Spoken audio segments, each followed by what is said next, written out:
செல்வப்பிரதிநிதி. மாண்புமிகு பேரவைத் தலைவர் அவர்களே, மாண்புமிகு நெடுஞ்சாலைத்துறை அமைச்சருக்கு ஒரு வேண்டுகோள். தொழிற்சாலைகள் நிறைந்த திருப்பெரும்புதூர் தொகுதியில் பல ரோடுகள் பழுதடைந்திருக்கிறது. நீங்கள் மீண்டும் இரண்டாவது முறை ஆட்சிக்கு வருவது உறுதி என்று தமிழ்நாட்டு மக்களால் முடிவு செய்யப்பட்டது. இருந்த போதிலும் தேர்தலுக்கு முன்பாக எந்தெந்த சாலைகள் செப்பனிட வேண்டுமோ பழுது பார்க்க வேண்டுமோ அதை பார்த்து தருவார்களா என்று தாங்கள் வாயில கேட்க விரும்புகிறேன். மாண்புமிகு அமைச்சர் அவர்கள்.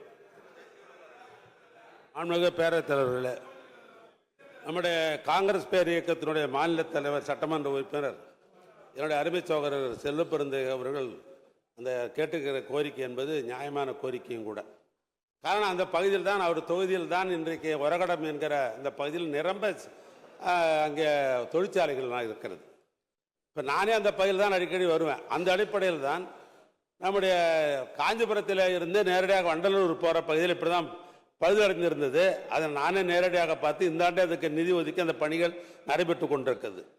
இன்னொன்று, படப்பையில் ஒரு பாலம் கட்டி கொண்டிருந்தோம். அந்த பாலம் கட்டாயம் அது உடனே முடித்து தர வேண்டும் என்று இதே மாவட்டத்தில் கோரிக்கை வைத்தார்கள். அதையும் அவருடைய திருக்கரத்தாலே இருந்து அந்த மேம்பாலத்தையும் நாங்கள் திறந்து வச்சிருக்கிறோம். அதனால் இப்போ அவர் சொல்லியிருக்கிற கோரிக்கை என்பது நியாயமான கோரிக்கை. அதெல்லாம் முறைப்படுத்தி இடத்துல கடிதம் கொடுக்கிற பொழுது தேதி அறிவிக்கிறதுக்கு முன்னால் என்ன பண்ண முடியுமோ பண்ணுறோம். தேர்தல் அறிவித்தா அடுத்த நிதியாண்டு தான் செய்ய முடியும்.